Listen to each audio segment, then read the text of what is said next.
Mr. President, your interest in basketball has been well documented in that there are a few things going on in your world every day. How often do you get to come out here and play? Well, these days I probably play once every 2 to 3 weeks. Not as often as I'd like, but during, say, the healthcare debate, when things are just, going crazy over on Capitol Hill, a lot of times I'll just come out here and shoot, or I'll play a game of horse, and it takes an edge off things. Now, these days, when you're involved in pickup games, do you feel that you're dealing with less physical contact since you became Well, president? it is true. I usually have guys with guns around. Yeah, so noticed. If somebody, takes a real hard foul, they could get in trouble. Nobody ever lets me win, because if you let me win, you'll never hear the end of it. I'll talk a little trash about you. I'll make you feel bad about yourself if we beat you real bad. Now, I'm assuming that bowling is not on the schedule? My bowling has greatly improved. Marv, you're touching on a slightly sensitive point. I'm not going to walk off the set here, but we do have a bowling alley here at the White House, and I've gotten a lot better. Now, do you find yourself, as we all have back in the day on the playground, doing play-by-play to yourself? You come out here, maybe count it down. For example, the game is tied. In the back of my mind, POTUSMarvAlbert is making of course the call. So it's a bomber with the ball, top of the key. 3 seconds left. Unleashes for 3. Yes!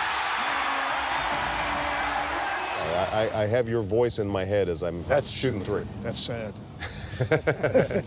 Now, I know you don't want to be accused of tampering for your Bulls, but any advice that you might have for LeBron James as he approaches free agency? I think the most important thing for LeBron right now is actually to find a structure where he's got a coach that he respects and is working hard with teammates who care about him. And if that's in Cleveland, then he should stay in Cleveland. If he doesn't feel like he can get it there, someplace else. But the one thing I remember about the Bulls was it wasn't until Michael had confidence in Phil Jackson, Scottie Pippen, Horace Grant. It wasn't until you got that framework around you that you could be a champion. Same thing happened with Kobe, first with Shaq, but then later with Gasol.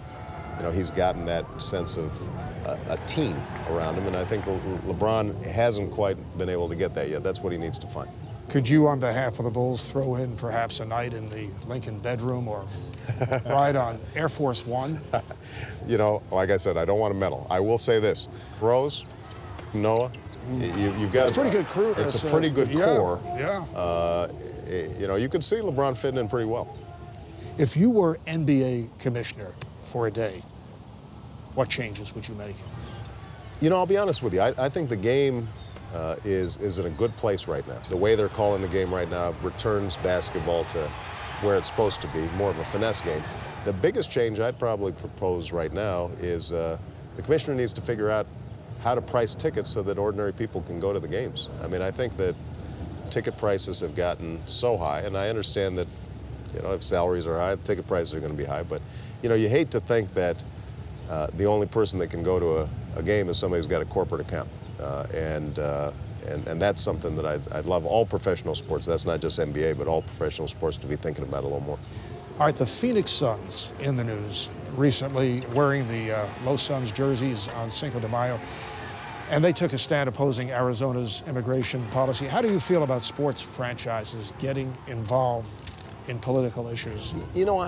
I think that just because somebody's a sports figure or you've got a sports team doesn't mean that you're not part of the community, you're not part of our democracy. I think it's terrific that the Suns, who obviously feel very strongly about their community, recognize that a big part of their community felt threatened by this new law. When I was growing up, you had figures like Arthur Ashe and Bill Russell who routinely would talk about the world around them.